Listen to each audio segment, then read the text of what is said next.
São 15 para meia-noite, eu não vou sacrificá-los. Vou ser muito breve. Como uma pergunta foi dirigida a mim, mais um esclarecimento, eu vou dar esse esclarecimento, faço um resumo histórico e encerro. A pergunta, eu tomei a liberdade de falar em um palavrão aqui, porque eu precisaria de mais especificações, mas em Segunda Guerra Fria, eu preveni que não era essa a minha visão. É a alegação que se faz que nós estamos vivendo uma Segunda Guerra Fria nos últimos 15, 20 anos, mais ou menos, e que tem muito a ver com a ascensão da China, a consolidação da Rússia com Putin. Só entre parênteses, por que o Trump elogia o Putin? Pensa um pouquinho, porque eles são iguais. São absolutamente iguais, mas são mafiosos, autocráticos, com todos os preconceitos que você possa imaginar, as Pussy Riots que falem a respeito disso, de modo que é bom esse exemplo porque, pelo menos, ilustra um pouco a situação grotesca que nós estamos vivendo. E na alegação de que o golpe foi um golpe que faz parte dessa Segunda Guerra Fria e foi feito para desmontar uma arrancada desenvolvimentista que projetava poder regional e mais do que regional. Bom, simplesmente para lembrar isso. Então, para esclarecer um pouquinho isso, esse não é delírio, mas enfim, essas elucubrações que correspondem a manobras táticas aqui e acolá, na situação de conflagração geral no capitalismo globalizado, porque não tem mais dois campos. Há uma partição, digamos, que interessa para a leitura do terreno entre dois tipos de capitalismo. Existem muitos teóricos americanos que estão falando isso. O confronto hoje é entre dois tipos de capitalismo, um capitalismo de Estado e um capitalismo de livre mercado no vocabulário deles. Ora, esse capitalismo de Estado, eles identificam aonde?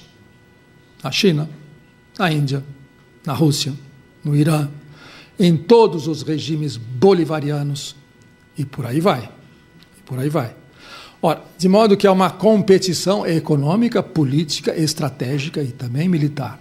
Bom, isso faz com que... eu faço então essa pequena recapitulação. Há uma literatura considerável brasileira que não é frequentada pela esquerda. A esquerda devia ler o que os outros escrevem, que a direita escreve, como é que eles estão descrevendo o Brasil. Uma delas, uma dessa linha de investigação diz o seguinte: existe no Brasil o que eles chamam de capitalismo de laços, e que os americanos chamam, quando se referem apenas ao Sudeste Asiático, é capitalismo de compichas, crony capitalism, em que você tem essa rede em que grandes empresas, estados, conglomerados estão associados num projeto que para eles é um projeto que rivaliza. Portanto, as companhias chinesas, mesmo as russas, sobretudo de energia, assustam. Bom, essa literatura diz o seguinte, é uma literatura que vem dos tucanos, diz o seguinte, é um tucano dissidente que diz o seguinte: o tucano dissidente porque ele foi considerado anátema pelos tucanos, ele diz: as grandes privatizações ditas neoliberais, elas reforçaram o Estado brasileiro. O Estado brasileiro que privatizou, ele montou conglomerados com participação de grandes fundos de pensão, de estatais, para participar deste negócio. Eles reforçaram o Estado. Portanto, estabeleceram um sistema de redes de influências com participações acionárias nos vários conselhos cruzados, de modo que alguém que estivesse na Vale do Rio Doce poderia estar na Petrobras, poderia estar no BNDES, poderia ser que era sócio de todos. Isso vai dar em quê? Vai dar nos grandes projetos, os megaprojetos, vai estar em Belo Monte, vai dar em Giral, vai dar inclusive em indústria bélica brasileira, que é uma indústria respeitável. Vai dar tem programa nuclear, tem submarino atômico, tem renovação do exército. Bom, tudo isso começou a aparecer num determinado momento na história política e social brasileira, quando ficou claro para um determinado projeto de poder que a ideia de se constituir uma sociedade do trabalho, uma sociedade salarial no Brasil tinha ido para o brejo. A reestruturação produtiva do capitalismo foi tal que aniquilou a possibilidade de converter uma grande massa da população brasileira, da força de trabalho brasileira, em população explorável do ponto de vista proletário de acumulação e produzir valor. Não tem mais chance. Bom, o que se faz? Se faz um enorme programa, um enorme projeto, que é recomendado, inclusive, por indústrias, por organismos multilaterais, porque sabendo que a coisa está indo para o brejo, para o precipício. Então, quando você contém isso? Você contém isso com esses programas sociais de ganhar tempo, e ganhar tempo com dinheiro. Compra-se tempo com dinheiro. Vai desde crédito, vai desde consumo, vai de commodities, até Bolsa Família. Você ganha essa população com dinheiro. Porque o nexo da sociabilidade brasileira, nesse momento, já não é mais o trabalho, é violência. Quem estava falando de periferia é isso, quem sabe de polícia é isso. É só o dinheiro que faz com que as pessoas conversem, traficantes com bandido, com gente de igreja e por aí afora. Essa é a língua comum. Na hora em que esse dinheiro começa a escassear, o pau vai comer, é o que está acontecendo. Bom, no momento que você tem essa visão, o que você faz? Há uma espécie de mudança no metabolismo do capitalismo mundial, que é a entrada da China em cena, e a China em cena ela começa a fagocitar todas as economias e, portanto, essa sede de commodities e provoca um boom extrativista. Esse boom extrativista vai dar o quê? Poder. E poder econômico, social e político. Nesse momento, esse partido, ou esse conglomerado de partidos que tem um projeto social, descobre, como por acaso, que a fonte do seu poder está lá. Existe um projeto de poder. Esse projeto de poder não é nem neoliberal, nem neodesenvolvimentista, isso é uma palavra, uma muleta para explicar isso. Portanto, um capitalismo de Estado dirigido por essa nova elite política começa a rivalizar com o outro e começa a ter muito poder financeiro, começa a ter muito poder econômico, muito poder social nas mãos. Ora, enquanto o cobertor estava dando para todo mundo, foi uma beleza, deu até capa na Economist, o Brasil está decolando, o Brasil é um global player, o Brasil está realizando o seu projeto de interferir na arena global com poder, e está aí volto a repetir, as suas multinacionais. É isto que está sendo derrubado nesse momento, e nós ainda não entendemos por quê. Porque, num determinado momento, a grande burguesia brasileira associada, ela é internacional, ela está globalizada, recusou esse projeto. Por quê? Nós não estamos entendendo. Esse é o enigma. Aí começa a entrar um certo panorama político, geoeconômico, geopolítico internacional. Por que eles recusaram isso e estão cometendo um suicídio? Há um componente de compulsão suicida no capitalismo hoje que não tem mais nenhuma perspectiva. Ele está moribundo e não tem nada para pôr no lugar e nem tem nenhum sujeito histórico que vai fazer essa substituição. E comete esse suicídio no Brasil nesse momento. Nós temos que entender isso. Por que estão dando um tiro no pé? É isso que eu estou chamando, por isso que eu gostei do cartoon do Bruno. É um filme distópico no estilo do Van Trier. É isso. Então, nós estamos entendendo um Estado maior que foi capaz de compor essa deposição no regime, que é um timing perfeito. Todas as peças se encaixam. Então, nós imaginamos que existe um grande conspirador por detrás disso. Mas esse grande conspirador está tardando a aparecer. E nós temos o quê? Um governo interino que está se decompondo. E esse governo interino que está se decompondo, aparece no espelho dele o quê? São as ruas que daqui a 15, 20 dias, um mês, estarão em estado de motins cotidianos. Esses motins cotidianos serão reprimidos por um know-how que nós conhecemos desde junho, que apareceu, e em junho não tinha governo interino golpista, usurpador, fajuto, estava lá. E, portanto, nós sabemos que vai haver... há uma desintegração mafiosa de um lado, uma crapulização avançada dessa elite econômica que deu um tiro no pé, recusando esse projeto quando o cobertor encurtou. Embora essa máquina esteja funcionando, mas tem coisas incongruentes. Nós não sabemos por que chegou-se a um almirante responsável pela rádio eletronuclear e que é o pai do programa nuclear brasileiro. Para ver o caos sistêmico que está se instalando. Bom, no momento em que começar essa convergência em desintegração institucional de um lado e outro lado, motins nas ruas, porque as pessoas vão começar, vai ter ocupação. As universidades federais estão quebradas, elas estão quebradas. Saúde, educação, isso não começou com um mês de governo interino, isso vem vindo há 2, 3 anos.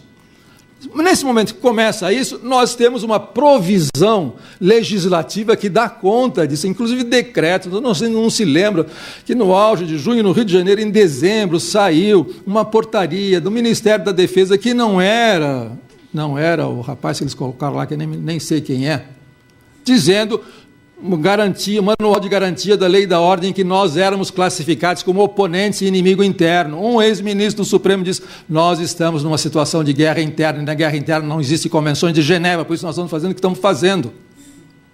Bom, eu imagino que dessas semanas que vêm, que se caminham para esse conflito, os estudantes secundaristas já estão... Tem gente que está desaparecendo, você deu exemplos aí, tem gente desaparecendo, me falaram hoje de mais 2 que desapareceram.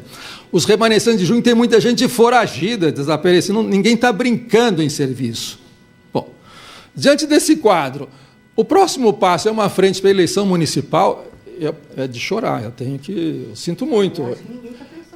Ainda bem, mas ainda bem. Bom, então vamos ver, nós estamos reunidos aqui para pensar o que pode ser uma esquerda diante deste marco zero, é um marco zero. Por mais glorioso que tenha sido o passado do PT, é um passado glorioso e vai haver pesquisa histórica indefinida, é claro, é um capítulo da história contemporânea do Brasil, fundamental, ponto.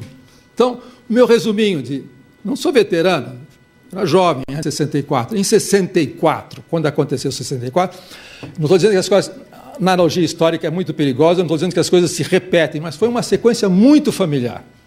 Logo depois de 64, aquela era uma brincadeira. Esse negócio de escola sem partido, naquela época entraria no registro do FEBEAPA, porque o humor ainda era: vamos dar a volta por cima, e, portanto, isso é brincadeira, isso é ridículo, isso é impossível.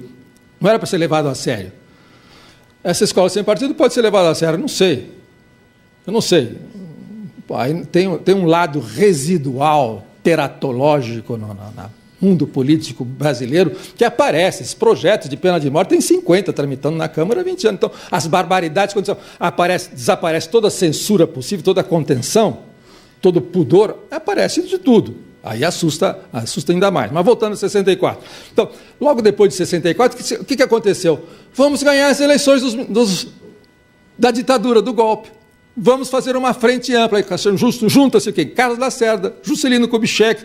Então, aquilo que tinha sido varrido, tinha sido desmoralizado. Bom, na esquerda, quem é que tinha sido... E quem é que apoia isso? O Partido Comunista, que tinha sido desmoralizado. Estava na clandestinidade. Bom, a partir de um certo momento, isso não tem futuro. E aparece a luta armada. E a luta armada não é delírio. Naquela época, todo mundo achava que era possível. Agora, retrospectivamente, a gente começa a dizer que eram todos delirantes, porque não tinha apoio social. Depois que descobriu que não tinha apoio social, porque ninguém imaginava que haveria um surto de modernização e de acumulação e de dinamismo no capitalismo brasileiro, que se achava que estava no fim. Bom, o Partido Comunista jamais... Ele começou aos poucos a ser desautorizado e passar pela clandestinidade e esperar que houvesse uma ressurreição de frentes de massa. Vem a luta armada. E quando a luta armada acaba, ela demonstrou várias coisas. Mas quando ela acaba em 74, 75, se descobre que a ditadura estava completando a Revolução Industrial, a segunda Revolução Industrial no Brasil, tinha completado a planta matriz industrial do Brasil e tinha criado uma fatia de uma nova classe operária que estava concentrada em algumas regiões estratégicas, inclusive São Paulo. E nesse momento aparece uma coisa absolutamente nova chamada PT. Por que nós não podemos imaginar que é disso que se precisa, e não dizer, olha, o Partido Comunista glorioso desde 1935, mas ninguém estava dizendo isso, ele tinha sido inviabilizado, e foi reconhecido como tal. A luta armada era a prova da inviabilização do Partido Comunista, e a incapacidade, a impossibilidade de perceber naquele momento que a modernização era para valer, que o Estado brasileiro estava se reformulando. Quando isso aconteceu, eles caíram, mas cumpriram um papel histórico. Bom, eu espero que reuniões como essa sejam para imaginar possibilidades nessa direção, mas para dizer que nós somos os bons. Então, é claro.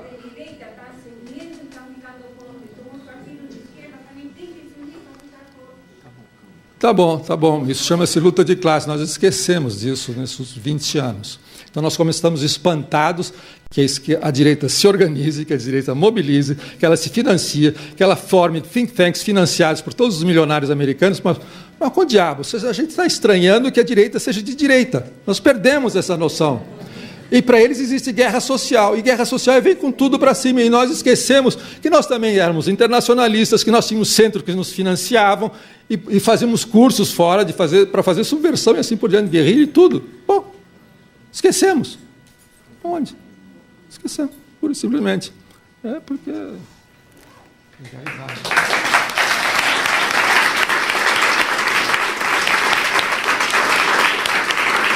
Bom, eu acho que as questões que o Paulo acabou de colocar, né, exigiriam um novo debate. Espero que a gente consiga fazê-lo em breve. Agradeço a presença de todos, né, que ficamos aqui até amanhã de terça-feira. Hoje já é amanhã.